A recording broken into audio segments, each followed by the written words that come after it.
देखिए 6.17 पहले पढ़ देते हैं।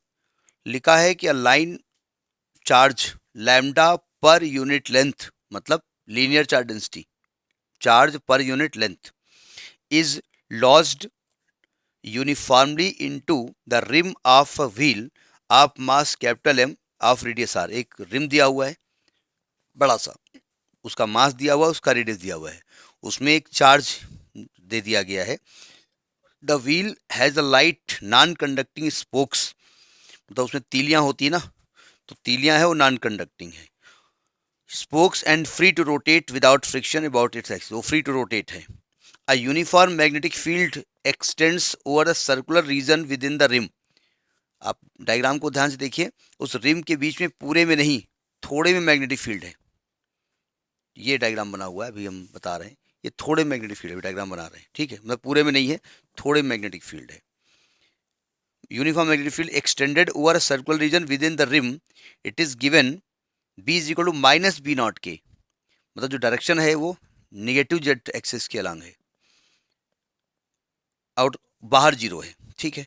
What is the angular velocity of the wheel after the field is suddenly switched off. लफड़ा क्या हो रहा है जरा समझिएगा। लफड़ा, डायग्राम बढ़िया बन जाना, प्रणाम। लफड़ा ये हो रहा है कि एक रिम है, ये रिम है, ठीक है, इसकी रेडियस कैपिटल आर है, और उसके इतने पार्ट में मैग्नेटिक फील्ड दिया गया है। इसमें मैग्नेटिक फील्ड है जिसकी डायरेक्शन कितनी है, इनवर्ड है, इनवर्ड है, और ये तीलियां लगी हुई हैं। अब तीलियों से हमारा कोई मतलब नहीं है क्योंकि तीलियां नॉन कंडक्टिंग है, तो जो चार्ज आपने इस रिम को दिया हुआ है वो तीलियों के माध्यम से अंदर कहीं आने वाला है नहीं, उसी तीली के ऊपर ही है। हाँ, ये फ्री टू रोटेट है रिम, इधर देखिए ध्यान से। और ये जो रेडियस है स्मॉल आर है, और इसकी रेडियस ये कैपिटल आर है, ठीक है। और स्मॉल आर, इसकी रेडियस ए दी हुई है, आर कितना दिया हुआ है, स्मॉल ए, ये मतलब इतनी रेडियस में मैग्नेटिक फील्ड है, पूरे में नहीं है। अब मैग्नेटिक फील्ड है, ठीक है, और जब एकदम से स्विच ऑफ कर दोगे आप मैग्नेटिक फील्ड को तो क्या हो जाएगा, ये खत्म हो जाएगा मैग्नेटिक फील्ड इसके अंदर से। अब व्हील के अंदर मैग्नेटिक फील्ड खत्म होगा तो व्हील क्या करेगा, उस मैग्नेटिक फील्ड को जनरेट करने की कोशिश करेगा, तो उसके लिए एक ईएमएफ इंड्यूस होगा, ईएमएफ बोले तो वोल्टेज, और वोल्टेज की वजह से इलेक्ट्रिक फील्ड क्रिएट होगा। अब पता चला व्हील को दे रखा है आपने चार्ज, और वो आ गया इलेक्ट्रिक फील्ड में, तो इलेक्ट्रिक फील्ड क्या करेगा, उस पर एक फोर्स लगाएगा, और फोर्स की वजह से वो घूमना शुरू कर देगी। तो आपसे वही कह रहा है कि what is the angular velocity of the wheel after the field is suddenly switched of. जब स्विच ऑफ हो गया तो उसकी एंगुलर वेलोसिटी क्या होगी वो बताइए, ठीक। चलिए आप थोड़ा सा टाइम देता हूँ, लगाइए।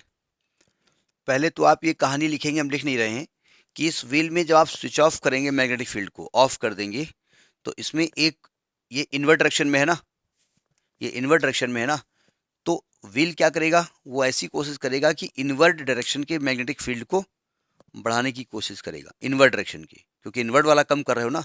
तो पहले ये कहानी हो गई जा करके।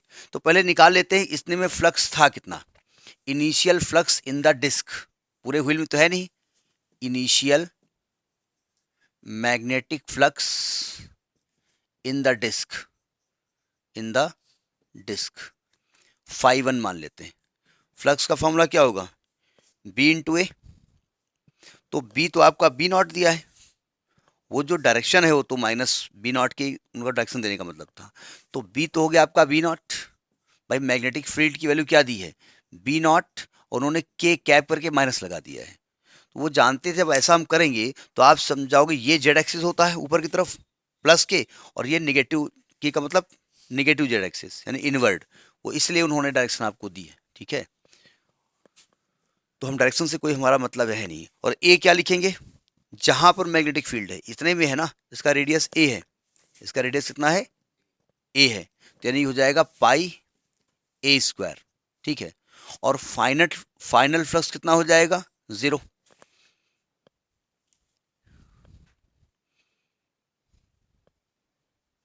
यानी आप क्या कहेंगे, as flux become zero, flux becomes zero, so EMF will induced will induced in such a way, in such a way that inward magnetic flux, inward magnetic flux increase, वो ऐसे घूमेगा कि इनवर्ड मैग्नेटिक फ्लक्स इंक्रीज हो जाए।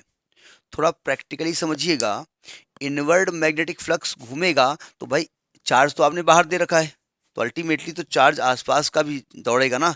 तो inward magnetic flux increase करने के लिए ये वाला करना है ना, तो करंट कैसे फ्लो करनी पड़ेगी, ऐसे।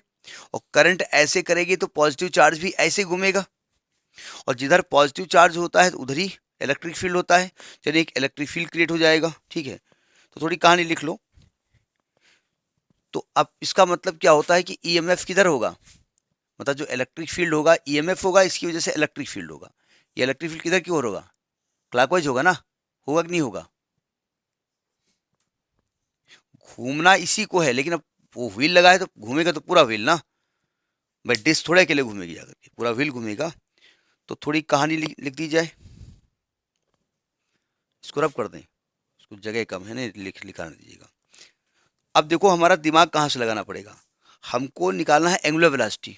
अब इलेक्ट्रिक फील्ड में एंगुलर वेलोसिटी कहाँ से आ जाएगी, तो पहले तो हम अपने फ्लक्स चेंज की वजह से जो इलेक्ट्रिक फील्ड क्रिएट होता है वो घूमेंगे, लेके आएंगे। इसके बाद हम जानते हैं कि इलेक्ट्रिक फील्ड में चार्ज पार्टिकल फोर्स काम करता है, F is equal to q into E, वहाँ से निकालेंगे। फिर हमको यहाँ पर ओमेगा को इंट्रोड्यूस करना पड़ेगा। ठीक है, ओमेगा के लिए क्या करना पड़ेगा, ओमेगा के लिए आपने आर ओमेगा होता है, तो वहाँ से कुछ सर्च करके लाना पड़ेगा। ठीक है, क्योंकि फोर्स लगेगा तो एक एक्सेलरेशन क्रिएट होगा, तो कई चीज़ें हमको ढूंढ के लानी पड़ेंगी यहाँ से। ठीक है, तो पहले तो हम इंड्यूस्ड ईएमएफ निकालते हैं। EMF, induced EMF is given by, induced EMF is given by, हमको इलेक्ट्रिक फील्ड इंट्रोड्यूस करना पड़ेगा ना यहाँ पर। तो इंड्यूस्ड ईएमएफ का फॉर्मूला क्या होता है, is equal to minus D phi B by D T, और ये वोल्टेज है ना, वोल्टेज बढ़ा ना, इसको आपने ई डॉट डी एल पढ़ा है, इसको आपने ई डॉट डी एल पढ़ा है, यानी कि माइनस तो लगा हुआ है, ये हो जाएगा इंटीग्रल ई डी एल। चूंकि इलेक्ट्रिक फील्ड जो होगा इसके टेंजेंशियली होगा, और डीएल भी इधर ही लेंगे, तो ई और डीएल के बीच में एंगल कितना होगा, चाहे तो आप ई डॉट डी एल कर लो और बाद में E D L cos zero कर दो, तो minus integral E D L direct कर दो। ठीक है, क्रिएट फील्ड यहाँ हो रहा है, ध्यान रखिएगा, क्रिएट यहाँ हो रहा है, वो दिखा हम वहाँ जरूर रहे हैं, लेकिन क्रिएट यहाँ हो रहा है। लेकिन डिस्क अकेले घूमेगी नहीं, वो पहिए को घुमाएगी। ठीक है, घूमेगा पूरा पहिया। ठीक है, यानी एंगुलर वेलोसिटी जब लेंगे तो पूरे पहिए की लेंगे, पूरा पहिया घूमेगा ना, उसकी रेडियस लेनी पड़ेगी। तो ये हो जाएगा आपका माइनस माइनस तो हट जाएगा, मैं इसको लेके चल रहा हूँ क्योंकि इलेक्ट्रिक फील्ड हमको लेना है। तो यानी कि यहाँ पर आएगा d by D t of phi, phi भी क्या होगा, B into A is equal to E बाहर कर दो, और डीएल क्या हो जाएगा इसका, टू पाई ए, इसकी लेंथ टू पाई इंटू ए। और अब करिए ऊपर लिखेंगे, तो इसको देखिए जरा, अच्छा मैग्नेटिक फील्ड तो चेंज हो रहा है ना, वो तो वेरिएबल है, बाद में जीरो कर दिया आपने उठा करके। अब जीरो किया होगा तो कुछ टाइम इंटरवल लगा होगा उसमें, तभी तो डी टी इंट्रोड्यूस किया आपने। तो यानी कि आप ए तो बाहर कर लीजिएगा, यहाँ आएगा d v by D T is equal to E into two pi a. तो यहाँ से आप ए की वैल्यू क्या हो जाएगी, पाई ए स्क्वायर, क्योंकि सब कुछ इस डिस्क में हो रहा है। ठीक है, बाद में जब ओमेगा लेंगे तो घुमाएंगे पूरे व्हील को, लेकिन अभी जो कहानी हो रही है वो डिस्क के ऊपर हो रही है। Into d B by D T is equal to E into two pi ए।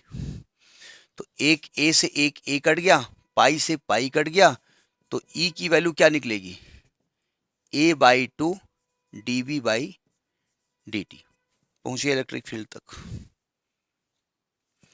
अब इस इलेक्ट्रिक फील्ड की वजह से चार्ज पे जो फोर्स काम कर रहा है, force acting on the charge, force acting on the charge, क्योंकि इलेक्ट्रिक फील्ड की जो कुछ रेंज विथ होगी वहां पर, तो फोर्स का फॉर्मूला क्या होता है, अभी ओमेगा हम इंट्रोड्यूस नहीं किए हैं कि इलेक्ट्रिक फील्ड के अंदर, तो क्यू इंटू ई, क्यू इंटू ई। तो क्यू कैसे हम लिखें इसमें, क्यू कैसे लिखा जाए, लैम्डा एल, तो लैम्डा और एल किसका, जिसके ऊपर एक कार्यक्रम हो रहा है, टू पाई ए इंटू ई, ई की वैल्यू बाद में रखेंगे।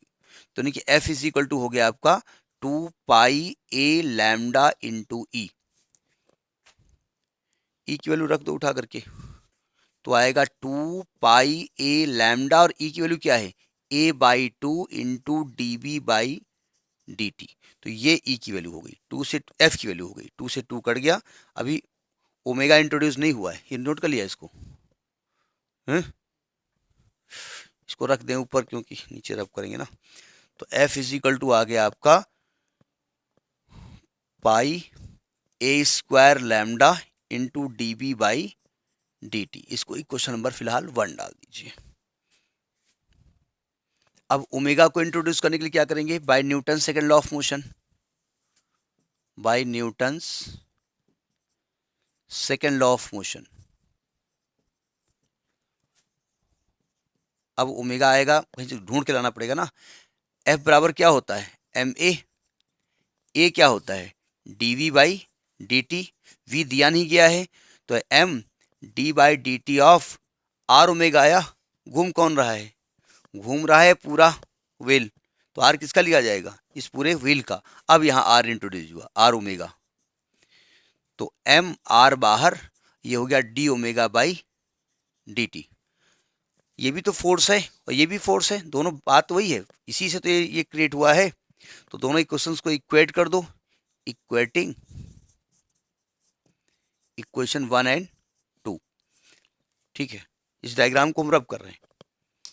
ठीक है, अभी इतना बता देंगे कि इनवर्ड आउटवर्ड क्या होगा, वो बात की बात है। तो जब इक्वेट करोगे इसको आप,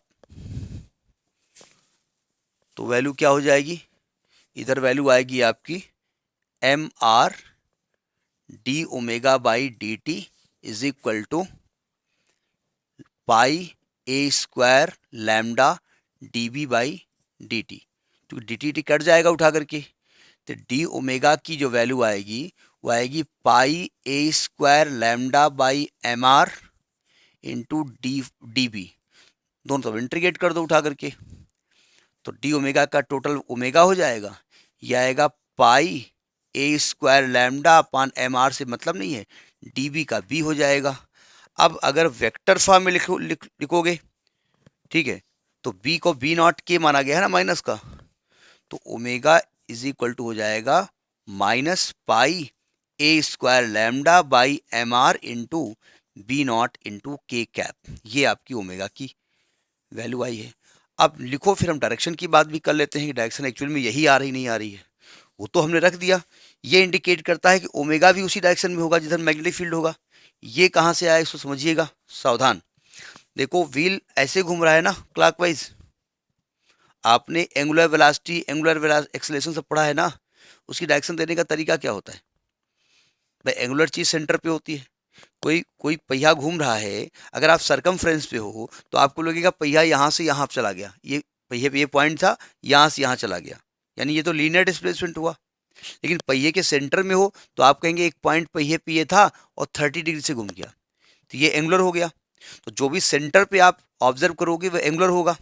तो angular displacement, angular velocity, angular acceleration, angular momentum, इसकी डायरेक्शन कैसे देते हैं, नहीं मालूम। इसकी डायरेक्शन देने का तरीका क्या है, नहीं तो हमको कुछ नहीं मालूम, हम तो वी की बात ही नहीं कर रहे हैं, हम तो एंगुलर की बात कर रहे हैं केवल, हम वी की बात ही नहीं कर रहे हैं। ओमेगा उधर थोड़ी होता है, ओमेगा सेंटर पे होता है, वी तो उसके सरकमफ्रेंस में चलेगा, लीनियरली चलेगा, उसके टेंजेंशियली चलेगा। तो ओमेगा तो सेंटर पे बैठे हो, ऐसे ऐसे देख रहे हो तुम, कोई जा रहा है ऐसे तो ऐसे देख रहे हो। सुनिए ध्यान से, सेंटर पे आप पहुंच जाइए, ठीक है, इधर सुनिए, जिधर बॉडी मूव कर रही है अपने राइट हैंड से उस उधर अपनी उंगली मोड़िए, तो जो अंगूठा होगा ना वो डायरेक्शन बताएगा आपको, direction of angular displacement, angular velocity, angular acceleration, angular momentum, सब पूरा एंगुलर। तो देखिए यहाँ पर पहिया ऐसे घूम रहा था ना, तो हमने पहिया ऐसे किया अपनी उंगली, तो अंगूठा किधर जा रहा है, माइनस जेड डायरेक्शन में, इसलिए माइनस के कैप से मल्टीप्लाई हुआ है। वो एक अलग की बात है कि मैग्नेटिक फील्ड की वैल्यू भी यही थी, लेकिन हमें मैग्नेटिक फील्ड से मतलब नहीं था, हमें ये दिखाना था कि एक्चुअली में ओमेगा उधर जा रहा नहीं जा रहा, मतलब तो था ही। ठीक है, तो ये वैल्यू आ गई। ये टेक्निकल क्वेश्चन है, ये दोनों, ये क्वेश्चन और इसके पहले वाला जो 6.16 था। ठीक है, नोट करिए।